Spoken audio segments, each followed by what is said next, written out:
good looking rapper, I ain't lying to you. I'm a good looking rapper, I ain't lying to you. You might see me in a Bentley painted royal blue with a white interior on a set of 22. What's up, everybody? It's Enrique from Milwaukee Screen Printing, hashtag T-shirt booming. And today we have another episode of our podcast. We don't have a name yet, but we're going to have one soon. We got an awesome guest today. He's a great guy. He's an artist. He's a journalist and overall just great person. What's up, James? How's it going? Yo, dude, great to be here. I'm glad the place looks amazing. I'm so happy to be here. So James, do you remember how we met? Yeah, we met when we were doing our first story together, and it was actually because my assignment editor, Evan, he was like, yo, I heard about this cool company. James, this would be a perfect story for you. And then I just reached out, and we did a story about how I think you were printing T-shirts during the George Floyd protests. Yes. Yeah. Yep. Talking about this guy who's trying to make a change in the community through his T-shirt printing business. We reached out, and then we've done like 3 or 4 stories since then. Yeah, we did so many stories, and I appreciate you doing that. I remember the first time you came, I was super excited. I saw the TMJ4 van outside. I was like, wow, like, I'm doing something cool. So that was super exciting and helped out a lot. But yeah, around that time, we were doing a bunch of stuff for like just the community. We were printing shirts. We had a bunch of interns in here. But I was partnered with this guy named Brad who was doing this Visionary Studios, like creative meetups. So around that time, he was just bringing in a bunch of like creative people, and we were doing like fashion shows. We had performers. We had a stage built in here. Yeah. We were just doing like these underground like art events. So I was like getting a bunch of content with people wearing the Milwaukee shirts. Yeah. So I was like, you know what? Yeah. Like, let me start sending this to all the news outlets. Like, I want to be on the news. And I think around that time, I just was like spamming TMJ4. Good. That's what you should do. That's like, that got me here, right? Yeah. So that works. It absolutely works, dude.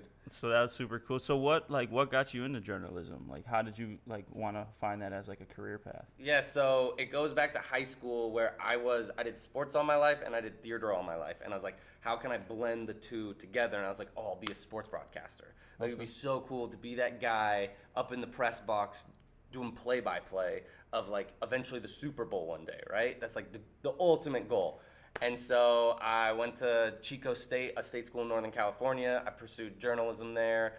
I purchased all my own equipment to start like calling games because they didn't have any like sports broadcasting department. So I was like, I'm just gonna do this. I'm gonna buy my own stuff. I talked to the athletic directors. They were like, if you can find an outlet, go for it. I just like a plug into, and then you're good as long as you don't mess around with anybody else or get in anybody else's way. I did that, and I loved calling games. So then I transferred to Syracuse, which is... so this was at school? This wasn't at like a news outlet? No, this was all at school. Okay. I just did it on my own. I was broadcasting to like 2 people. It was like my mom and my ex at the time. It was just dope. Like, that's what I wanted to do, though, and you just got to have the reps, right? And if like that's your dream, you just got to go for it. So then I transferred to Syracuse University because they've got a good sports journalism program, and as I was doing that, I started doing like news for more reps, just to like become more well-rounded, establish my voice, my presence, how to film, edit, that sort of thing. And then I just really fell in love with like news because it's so different. It's different every single day. There's like an excitement and a thrill. Like, I love sports, but just news like caught me. And then I got a job in Buffalo where I was doing what's called general assignment reporting. So you go to house fires, you go to county budget meetings, you go to homicides, or you do event coverage, you do like all this kind of stuff. And I was never great at doing the breaking news, like knocking on somebody's door saying, hey, I'm so sorry, but I know that your son was just hit by a stray bullet. I would like to do a story about him, honor his legacy. I would have to knock on people's doors. Nobody wants to see a news person, a camera guy be like, hey, can you tell me your really personal stories right now? And I was never good at that. And there's some people who are great at that, and I think it's an important thing that we have to do. But that was just never my forte. My forte was on like the creative side. And then I got this job in Milwaukee where I was like, oh, I can do a lot more creative, fun, positive, different storytelling, and I love that. Yeah, like every time I go on social media, I see like one of your stories or like you doing like some some outfit change at Las Palmas or like doing some like something. You saw that one, okay? Like something super fun and creative, but it seems like you love what you do. Yeah. So like, you talked about different types of like reporting. What are some of your favorite reporters? Some of my favorite reporters. Okay, I gotta be Boyd Hooper.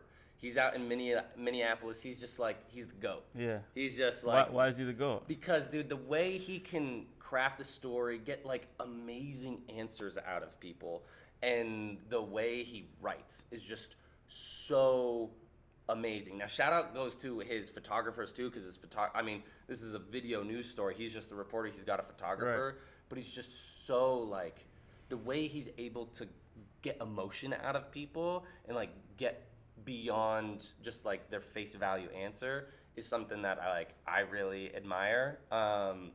And then honestly, I'm not just saying this because I work at TMJ4 News, but Charles Benson, because that dude works so hard. He's on the grind. He's on the grind, and he has so many connections. You need a political connection.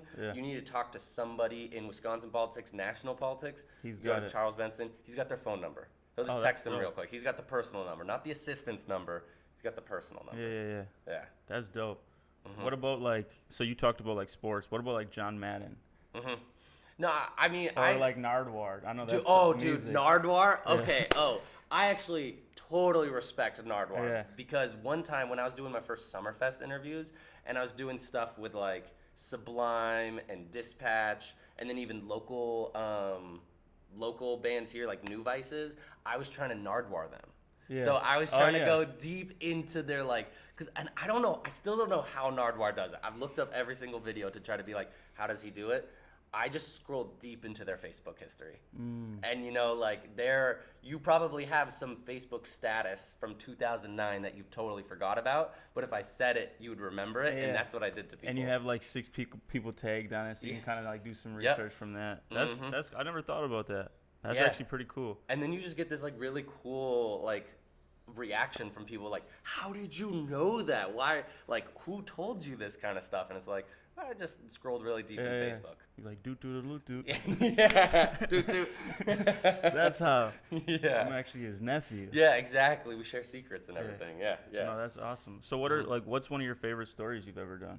Oh man, everybody always asks me this question, and I always have such a difficult time answering this. But I would say one of my favorite ones I've ever done. I was out doing a My Block story. We did a My Block story in Walker's Point. Awesome story. Dude, it's such a great series, and that was so much fun to do. But I went to this one neighborhood called, there's two actually. It's Franklin Heights and Thurston Woods. And each of these neighborhoods just had like the matriarch of the neighborhood. She knew everybody. She you can't walk past her without her saying something. And each neighborhood had this matriarch, and it was so cool to see a community so tight-knit and like how one person can make that difference to really be like the glue that keeps the place together. And I also give these ladies credit because they're also going to call you out. Right. They're like, hey, no, I see something wrong over here. Like, you were playing your music too loud, or you need to cut your grass. Your dog pooped. I need you to clean it up. And you know what? Like, you're sometimes like, oh man, that person's so annoying, but you want that person, you know? They're like the guardian of the neighborhood. Absolutely. And to like see these people, and I was like, man, I would love to have that in my neighborhood one day. I don't know if that's gonna be me, but I'd love to be friends with that person. Yeah, absolutely. Yeah, that's dope.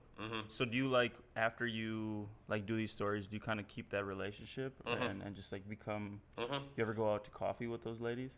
No, you know what? I should. Miss Ann, they would definitely, they'd be down. One of them actually was like, yo, I want to get your mom's phone number because I want to talk to her about this. I was like, no way. So actually, I did give them each other's contact info. I don't know if they ever called each other. That's funny. They're probably talking. They're probably getting tea right now. Yeah, right. There's a guy out in Bayview close by, Ethan Keller, who owns Cash Cider. Okay. It's like a cidery, like, you know, the bar that serves cider. And I've just gone to his bar before to, like, you know, have a drink. Yeah. You know? That name sounds familiar. I'm gonna have to check that place. So I do love cider, and like right now, it's a perfect time for it. Yeah. You know? Well, and I've reached out to you multiple times too. Like we've never kicked it, but I'll always be like, hey, you got anything else cool going on? Yeah. You know. That's how we did the My Block story, and then you were doing. You're doing the story given like employment experience to kids here as well. Yep. And you had like Solo Key out here. Oh yeah. Talking to kids as well. Yeah. That was a cool day. I didn't know he had a TMJ4 tattoo. Dude, the fact that he has a news station's tattoo, I still can't get over that. Yeah, that's a cool guy. Yeah. So like you talked about earlier about like how you had like 2 people supporting you when you started. Like what drove you to keep going? So like one of the things when you just brought up like the work I do with youth. Yeah. And one of the things that like I kind of like try to push to them is like they need to have self-confidence and to believe in themselves so they can follow their dreams. Yeah. You know, like there's times where you go on my Instagram, you see the same thing over and over, just me making videos of printing shirts, and it's super repetitive. But it's something I love to do, something that I want to like take to the next level. And you kind of talked about that earlier about just having 2 supporters, but you're still out there every day. You're still grinding. You're still being super creative despite what other people might think about you. You're following your dreams. Yeah. So what like brought you to that, like having that confidence to say, you know what, this is something I want to do. I'm going to do it.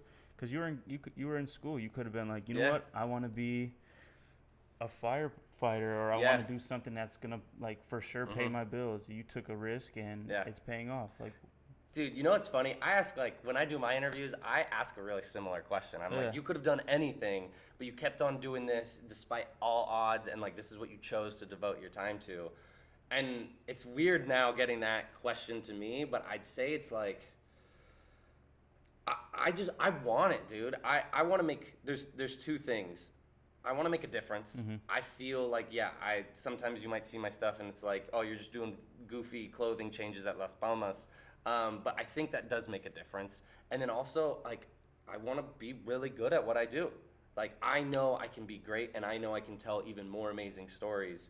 And it's like, this is what gives me joy in the morning. Right. I love getting the notification from somebody. I did a story with this guy who does metal detecting, right? And that's, like, kind of random, but he just, like, goes into people's yards, does metal detecting. I ran into him, and he was like, dude, I've had like 20 people reach out to me saying they want my services to come and, search their backyards. And I was like, that's it. Right. I made a difference and an impact, and now these people are reaching out to you, and we've like, that's awesome. Right. You know? And so I don't know what it is, but it's like, I have this drive and this need to keep on doing it. And the biggest thing is, and it's so cliche too, it's just like, you got to do the reps. You got to do the work. Right. You got to just like, you got to keep going and going. And if you believe in it, then that's all that matters. Right. So when you said like you were doing that outfit change and it might have looked goofy to like people who love like their own work, they don't see that as goofy. No. They see it as passion. Like this guy loves what he's doing. He's making a change. And the more he keeps going, we're going to like, it's gonna like feed into us. Like we're gonna want to do what we're supposed to do, because if this person's so passionate about their work, let's do it. And Las Palmas liked that. They're like, no, dude, this is super cool. We love this transition. We love what you're doing. Like because they were watching me do it, and they're like, no, this is awesome. We love it. Nobody's ever put like, they've done news stories, and they're like, nobody's done it like you've done it before, and we appreciate that. That's super cool. How do you like teach that to people? Like because I'm always around so many young people who have like if you think I'm talented, like these people are 100 times more talented than me. It's just they might not have the confidence, or they might not know where to start. Yeah. Like how does one like do it? Is it we just lead by example, continue doing the goofy stuff, or if it's the goofy stuff, it's the serious stuff, it's leading by example. As long as you're just putting in that work, and it's like you hope that somebody else sees it. Like and honestly, and this is also so cliche, but it's so true. It's like surrounding yourself with the people who are doing things like that. Like one of my best friends, he's an engineer out in California. That dude works harder than anybody I know. Right. And, back in college, you're like, yo, dude, it's Friday night. Like, let's go out. Let's have fun. He's like, no, I'm going to stay in, and I'm going to do all this work. Yep. And all my friends would give him such a hard time, being like, dude, come on, you're being a wet blanket, have fun. But it's like, I see him doing that, and it inspires me. Exactly. I'm like, dude, I so respect the work ethic. And it's like, you have those people around you who are doing that, you're going to want to do that as well. And even if you're shy about it, it's like, have that person next to you, because then that kind of like rubs off on you. Right. So that I like that a lot. I like that you said that. So like one thing I think about is like vlogging. So like usually when people vlog, they're like the only one doing it. They're probably around a bunch of people who are like, what the heck is this person doing? So when I think of like the type of like marketing that I do on my social media, I'm the only one of my friend groups who's actually doing this kind of stuff. So some people are like, oh, doesn't make sense. But when you surround yourself with other people who might not be in the same field as you, but they're doing something like that in their own work, they just get it. Yeah. Like they know like you're actually not doing anything goofy. You're actually doing something really smart, and it's going to push your business or your initiative forward, and it's going to inspire so many people. Right. And I feel like that's the main thing. Yeah. Well, and it's like you never know when that next video is going to take off. That next venture is going to be like the one that hits, right? It's like you just got to keep going and going, and people think that it's like, oh, because when you're scrolling on your For You page on TikTok, you see all these videos with lots of likes and comments and views or whatever, but it's like, no, that's the exception. What it really is like having a portfolio of like, you got to have thousands of videos. Right. You got to put in all this work before things like build up, you know? And it's like, yeah, people might be like, oh, what's Enrique doing? He's posting another one of these videos. Like, what's the point? But it's like, you're creating that base and that foundation. And you're like, I'm just going to keep on working. Yep. And that's what it is. And it sucks, too. Like, nobody wants to be like, hey, it's going to be a lot of hard work and you're not going to have any good rewards. But it's like, that's the key to success, you know? You know, and I actually fell in love with that work. Like, I started to, like, fall in love with it. People are like, oh, he's doing it again. I'm like, I love this. Yeah. Some people are like, aren't you tired? Like, well, yeah, I'm tired, but I'm going to be up in the morning. Yeah. And I'm going to be here late just doing this. And that's okay, you know? Like, it's long hours, but it's like an investment in yourself. Exactly. And you'd love to be, like, balling in your 20s and 30s or whatever, but, like, life is long, dude. I want to live till I'm, like, 85 or something. That's like 40 to 85, that's 45 more years of good living, hopefully, you know? What are some of the things you're trying to do in the next 5 years that you haven't done yet? Man, that's such a good question. I was just talking to my friend about, like, what am I doing with my life? Okay, dude, I really want to shoot a music video one day. Let's do it. I really want to shoot a music video. I think that'd be so cool. So that brings me to, like, the point where you perform for Chance the Rapper, right? I didn't perform for Chance the Rapper. I gave him my CD. Oh, you didn't play some music for him? No, he didn't want me to. Okay. He was like, no, we're not going to do this. We're not going to freestyle or anything. Okay. I wanted to. But that's still dope. Yeah. Yeah. So he has some of your work. He has a physical CD. I don't know. I gave it to him. He might have just walked off, threw it in the trash. Or it's a coaster. Yeah, exactly. Or he threw it into his car and he's bumping it right now. Dude, I gave my CD to one of my friends. He just left it in his CD player in his car because he's like, I don't have CDs. I'm not going to take this out. So whenever I get in his car, I play it. That's dope. So maybe Chance is just like, I'm the one CD in Chance's car. Yeah, you know? I think so. I like to believe that. So would your music video be for one of those songs on that CD? Oh, yeah. Or my upcoming one, because I'm working on another album as well. When's it coming out? Dude, I don't know. I have a problem where I really like the creative process, where it's like, it's fun to like write the lyrics, like put some chords together, create the beat or whatever, but then you got to like get into the nitty gritty of like making sure it's perfect and add some effects or something, and I'm like, that's not my forte. It's almost like I want to outsource that work, you know? Yeah. Can I be in the music video? Yeah, bro. You can be in it. Let's make this. This would actually not be a bad music video backdrop. Have you shot a music video in here before? No. Really, dude? At my old spot, I did. I was actually looking through my like Facebook videos and like stuff I was tagged in. I was like, I gotta remove this tag. Dude, it was one of those. It was one of those. Okay. I was like, I'll keep it up and like I'll keep my comments under there, but I just can't have people associating the two and everything. It's not a bad video. It's just. I get what you mean. Yeah. I get what you mean. Because like that could kind of be a cool background, and you got this like industrial setting if you wanted to be outside, or then you come inside. So like and then we got that's kind of gritty behind the garage doors, which is like a warehouse. Yeah, dude. This would honestly not be a bad place. And, like, especially you could even, like, move the couch. And then if it's, like, a Milwaukee song, you got Milwaukee, Welcome to My Neighborhood. And we got the Shark Tank over there. Yeah, dude. And we got the baby panther in the cage over there. So, you know, we got exotic animals in here as well. Dude, outsource. Yeah, that's your next business venture. Like, renting this place out as a music video spot.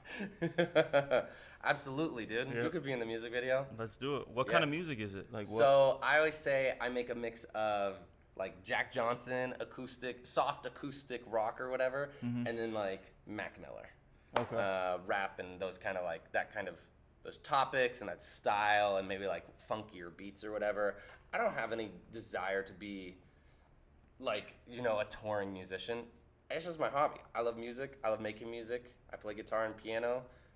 I just want to follow. And that's another good thing, goes back to what we were saying about like following your passion. It's like, I know my CD doesn't really sound that good. You're not going to turn it on. You're not going to play my music and be like, that's a radio hit. That sounds like it could be on the radio. Right. It's not. But I love it, and I don't care. Exactly. I don't care about what these other people think. And I think that's a part of life. Like that's actually part of living. You know, like if there's so many things that we all have inside of us that we never like. Whether we don't have enough confidence, or we just don't want to just like start something.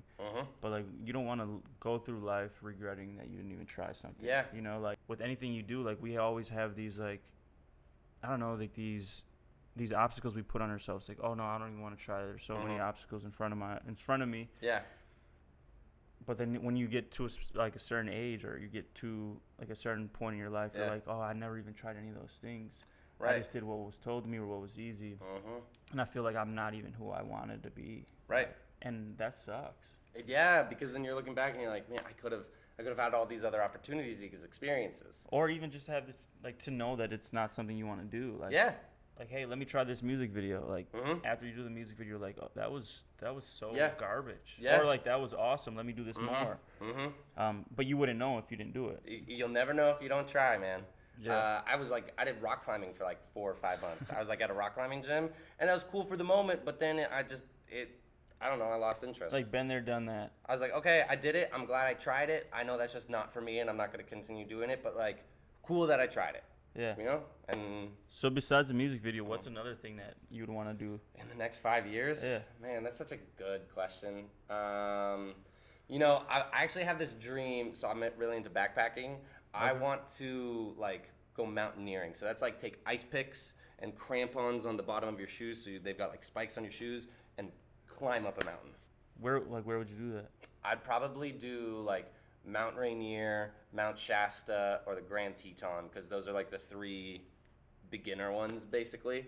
But I think it would be cool to like climb a mountain, like not walk. I don't want to walk it. Yeah. Like you can walk it. You can actually walk the Grand Teton. It's a little sketchy. But you want to have the whole like climbing experience. I want to have the climbing. I want to feel like I'm an adventurer, like I'm an explorer, you know. So like that rock climbing place that kind of set you up for this. It did actually set me up for it, That's you know. Dope.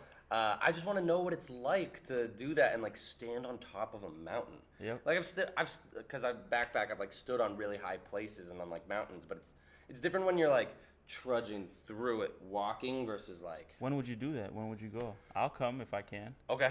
And I'm sure like the people recording this would come too. We would do. Yeah, there we go. He's like, what are you talking about, bro?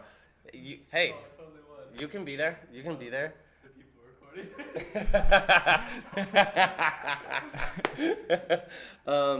I'd probably do it you'd have to do it in the summer, because during the winter it's too snowy and like a little too cold, too dangerous. So there's still snow because they're mountains. It's just like not as dangerous. What are you trying to do in the next 5 years? I'm just trying to travel. Well, you did the Columbia stuff and everything? Okay. So travel is huge for me. We're doing Columbia again in November. Okay. But Columbia, I just want to go to as many places in Latin America that I can, and then venture out to like Europe, Africa, Asia. Yeah. But that's kind of like what I want to do. Why do you want to travel? I mean, so growing up, I've always had the privilege of traveling. So I have a dual citizenship for United States and Mexico. Okay. And I didn't realize how easy it was for me to travel because of my dad and my mom. Like they set my life up so that I could understand that. Yeah. And then I went to Panama and Costa Rica on my own, and then I just came back with like this like motivation, this like love for life. Actually, before that, I did ayahuasca in Ecuador, and that kind of like made me think about the world. You know, it kind of like through my like experience, it kind of showed me that like the world is smaller than we think. Yeah. And with like my privilege, like, you know, like I have money, I have resources, or I have enough money and I have enough resources to be able to like save up for these trips. And I don't want to just go through life like living in Milwaukee, which is a beautiful place, like just doing all that. I want to explore the world. I want to see what's out there, because I know like every time I went to a different place, I came back with a different perspective. I was happier. I got to see different people and different cultures, different types of music. And in those few places that I've been, looking at a globe, like I see that there's like a million more places to go to. And I want to just experience the world, you know. I don't want to just be confined to like my neighborhood or my city or my state. It's cool that people just do things differently. Yeah. I remember one time I was in Costa Rica, and I was holding the door open for some people, and these little kids were like, what are you doing? Like, you go through the door. Right. They're like, why are you holding it? I was like, no, I'm just, you guys can go first. Because, you know, that's like a common thing we do. Like, hold the door open as people walk by or anything. And they're like, we just don't understand why you're holding this door open for everybody. And they'll just go through. And I was like, oh, this is like a cultural like difference. That's so cool though. Something as small as that was like, oh yeah, we are different, but like let's learn, because that's like pretty cool. Yeah, so that's really cool though, those experiences. Even language, like there's like different words in different languages that like there isn't a definition in English or in Spanish, you know, or there might be a definition, but it might be like 2 whole paragraphs. Yeah. But it's a common word. So if it's a common word, that means that experience must happen often. Yep. So it's like, are we not having that experience here, or do we not value that experience here? Yeah. What is that? Yeah. What is our like value system? I was doing a story about Hmong in Milwaukee, and it was like 4 words, but the guy that he said in Hmong, but the dude was like, I'm not translating this for you, because there's like no direct English translation, and it would be like multiple sentences. Yeah, and they have to have context behind it. And they literally said, they were like, this is what matters to us. Like this familial relationship of like between these 2 people is what matters. So we have words for it, and that's because our that's just our culture or whatever. And we don't have that, and it's like, that's fine, that's cool. But it's interesting to see that kind of play out. Yeah, no, it is. And even like when we ask people how we're doing, like, hey, how you doing? You just say good. Yeah. Like, is that really how you're doing? No, you have a million other emotions, you know? But we never explore those emotions because it might not, like, emotions might not be that valuable to like the American like psyche. Right. Whereas when you go to a different country, you get to hear like, oh, how are you doing? They'll tell you something. Yeah. And maybe it might be as simple as good, but you might experience something different. Right. So that, for me, that is like awesome, you know, to bring that back to like my community. Even if it's just like, if I could just splash on a few people, I know I'm gonna have a small impact, but then I might like convince those people to want to travel too. What's the most uncomfortable you've been traveling? There's some times I've been uncomfortable. Maybe the second time I went to Costa Rica, I went to this like a rainforest. Yeah. So just bugs everywhere. I was like, this is super uncomfortable. Are you happy that you went through that? Are you like, at least that you had that experience? So I'm super happy I had that experience, because like that was just when I went to sleep and when I woke up. But when I got out of that Airbnb and like was able to walk to the community, you got to see how rich and beautiful it is. They didn't have roads, they didn't have running water, but what they had was like, they had fruit everywhere, everything was green, animals running around. The community was engaged with each other, like people from across the street or across like the area were talking to each other, communicating to each other.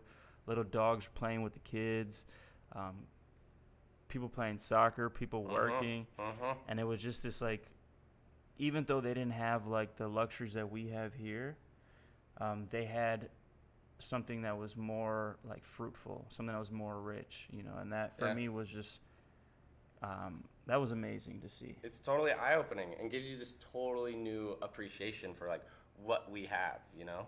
And it was cool. I was with one of my friends, and there was like, we were on like this bus going to, we were doing something, I forgot what we were doing, but this lady from, I think she's from like New York, she had a plastic water bottle, and she was drinking it. And the guy got so mad at her. He was like, "You're polluting Wow. my country. Yeah, like, yeah. If you ever throw that water bottle out, like I'm gonna be so mad at you. We use refillable water." And for me, just to hear somebody so passionate about the environment, like it made me happy because it showed that like, wow, there's people out here that care. And from the outside looking in, people might think like, oh, these people don't, they don't care about the world. Like, look how they're living. But actually, like, this is a higher quality of life. And they don't have like the iPads we have. They don't have like the cool trucks we have. They have a better life. And that kind of just puts things into perspective. Like, what can I take from their culture and bring it back to my community? Or even if I don't bring it back to my community, how can I live healthier? Using this awesome lifestyle as an example. What about you? Have you ever had an uncomfortable experience traveling? So yeah, it's actually very similar to yours. It was the first night I was living with a host family in a town in Costa Rica. It was like a 2 hours drive up a mountain, and there's 2 other Americans in the town. They were living in a different house, so it was just me. It was my first night there. My Spanish was really like iffy at that point because I'd only taken 2 years of Spanish, and now I'm living in a place I can only speak Spanish. Like, I can't speak English because I won't be able to communicate with the people. I was 16, and I remember going to sleep that night, and they had bugs crawling everywhere. And then I heard a fight happen in another room, and I just felt so uncomfortable. I was so out of my element, and I was like, I want to go home. I don't want to be here. But I had 8 more weeks there. And man, you were there for a while. Yeah, I'm so glad I just like persevered. That first night was terrible. I was scared. I just wanted to go home. But I'm like, I made it through it. You got to go through like the fire to get to the better stuff. That's sounds like a Tony Robbins. Literally a Tony Robbins kind of thing. But man, yeah, because it was crazy, like I'm not used to these big bugs I've never seen before crawling around. And then I also had to think like, this is just another night for them, So like, James, you got this. This is, it's gonna be okay. And I was okay, and it turned out to be one of the my most favorite experiences of my life. That's super dope. So is your Spanish better? Sí, pero ahora porque no estoy hablando mucho, porque no hay mucha gente que pueda hablar español conmigo. Entonces, I don't have opportunity to practice a lot, pero siempre cuando voy a taquerías, siempre hablo en español. Yeah, so I noticed that whenever you do your stories and you pronounce something in Spanish, you say it how it's supposed to be said. And I want to be respectful of the language too, but No, I think that's super dope. Yeah. I was watching some stuff of yours yesterday, and you were like, Las Palmas. Yeah. I was like, man, this dude is dope. He's got it. I rewinded it too. I was like, wait, what? Wait, did he really say? I was like, okay. Because I don't want to be like Las Palmas, know? Like, that doesn't... But that happens so often. That happens so often. And that's cool that you're... Like, you're paying attention to that. Yeah. Because that's like... It's like our culture. That's your culture. That's your language. That's, really important. Or, if it's somebody's name, don't give me the American way of saying your name, whatever culture you're from. Give me the way your name is pronounced. And I don't know if it's just me, but I would rather try my best to say their name, and maybe it's not perfect in the way it's supposed to be sounding. Then Then give them a different name. Then give them a different name, or just totally do the American accent, Yep, because it's out of convenience for you. You're gonna change somebody else's identity. Yeah, and I don't want to do that. Yeah, exactly. I had a friend. He would always go by HY because he was from South Korea, and his name was Hungyong. And I wanted to know. I was like, no, I want to know how to say your name. It's your name. I don't want to just call you HY. Right. H to the Izzo. Yeah. But that's not his name. And so I was like, okay, let me pronounce it. And then he finally he walked me through it, and I was like, this was a struggle, but that's because I don't speak Korean. But you got it. But I got it. Yep. And I'm sure that means a lot to him. Yeah. Yep. Yeah. So that's cool. You got any projects that you're working on besides the music video? Yeah, the music video is just in the ether. It might happen one day. And I'm working on another album, the Shifty G Chronicles 3. Booming. Yeah, it's gonna be the trilogy, bro. You know, like the Carter's got like the Carter 4, the Carter 5, the Carter 6. Shifty G Chronicles just keeps going and going. Is DJ Drama on it? Dude, let's get DJ Drama on it. We got it. Get you a Vlad interview. Get you on No Jumper. Yeah, get me on No Jumper. There we go. Hey, I'll be the rapping reporter. Like, you know, that could be like my shtick. That I got some more My Block stories coming up. I'm working on the rapping reporter. The rapping reporter. I just gotta incorporate some more rhymes. Then, yeah, you know? that's like a good branding. Like we could make like a rapping reporter. Yeah. That would be fire, dude. That would be fire. That would be so cool, actually. Because there's nobody report like, and especially when there's nobody reporting like me. Yeah, that's what I was gonna say. Because also like you look at me and I'm like, dude, I just look like a nerdy white dude and everything. And then you're like, oh, you make music. What are you rapping? I was like, yes, but it's like I own it. I know. I recognize it, and I do my Jack Johnson stuff too. I love that kind of like music. Yeah, there's no reporters out there doing what I'm doing. Yeah, keep talking. Dude, Let them know. And it feels good because when you're successful, you want to let people know it's okay to like, you know, take a moment. Exactly. Take a moment, recognize. So I got that. I got a My Block story about Lindsay Heights neighborhood coming up, and that's a really good one. It's like these 4 women who are like I don't want to call them the protectors. But they're like the ones who are keeping tabs on everything in the neighborhood. That's pretty cool. And they know everybody too. So that one's coming out, and then I'm trying to do more My Block stories, and then there's this cool brand that just launched this year called Creamunity. So it's like the Wu-Tang brand, or the Wu-Tang like, anthem, but it's talking about like community rules everything around me. When you talk about like the My Block stories, it kind of connects with that. I'll send you their info, but Definitely. They're super dope. Well, I mean, that's how we got hooked up on the My Block story, because you said welcome to my neighborhood, and and our thing is welcome to my block. Yep. So I was like, dude, that's like, it's just right there. Change a couple words. So actually, I got welcome to my neighborhood from Gorilla Zoe.